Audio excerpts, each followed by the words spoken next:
V-Guard presents कौन जीत रहा है, को पावर्ड बाय सेंसोडाइन एंड विमल।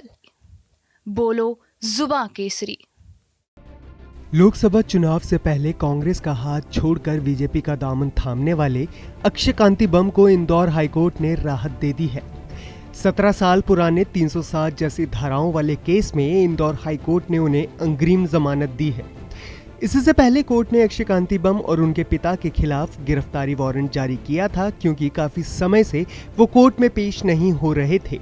लिहाजा पक्ष और विपक्ष के तर्क सुनकर कोर्ट ने अग्रिम जमानत का फैसला लिया है। प्रस्तुत करे जिसमें मुख्यतः ये हाईलाइट किया गया कि 17 साल बाद किसी मामले में 307 की धारा बढ़ाई गई, जबकि 307 की धारा का प्रकरण नहीं था। ना तो एफआईआर के समय में 307 थी, ना उसके बाद जो कंप्लेनेंट यूनुस के स्टेटमेंट हुए उसमें थी।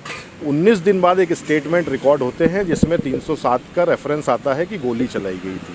तो ऐसी स्थिति में न्यायालय ने तर्कों से सहमत होकर अग्रिम जमानत का लाभ प्रदान किया। निचली अदालत में कैंसिल हुई थी याचिका, फिर यहाँ लगाई थी। जी, पहले नीचे की सेशन कोर्ट में हमारे द्वारा याचिका लगाई गई थी। याचिका इस आधार पर निरस्त की गई थी कि उस दिनांक तक कोई ऐसा एप्रेंशन नहीं था। अक्षय बम और कांति बम के अगेंस्ट में कोई भी अरेस्ट वारंट इशू नहीं था, परंतु जो अधीनस्थ न्यायालय ने तारीख नियत की थी 10/5 को हमारे द्वारा एग्जम्पशन की एप्लीकेशन लगाई गई कि आज वो बाहर है, इस कारण से छूट प्रदान की जाए। परंतु सेशन न्यायालय ने हमारी याचिका आवेदन खारिज करके और अरेस्ट वारंट इशू किए थे। तो न्यायालय ने ये माना कि there is a apprehension of arrest इस स्टेज पे और आवेदन।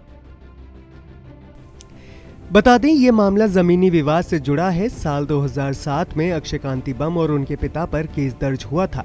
तब से कोर्ट में ये केस चला आ रहा है।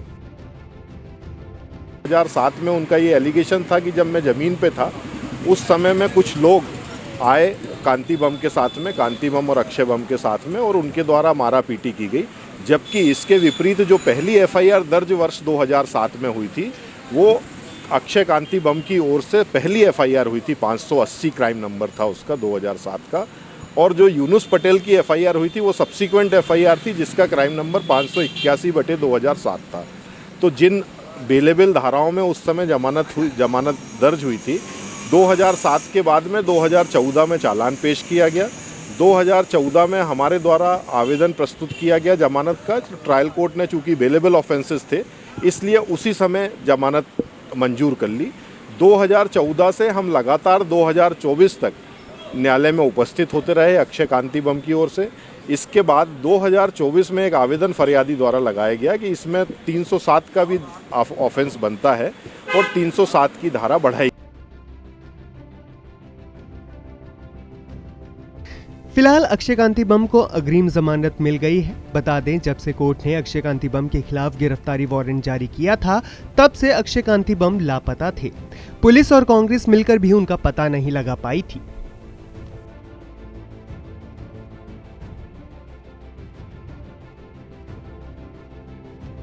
वी-गार्ड प्रेजेंट्स कौन जीत रहा है, को पावर्ड बाय सेंसोडाइन एंड विमल। बोलो जुबां केसरी।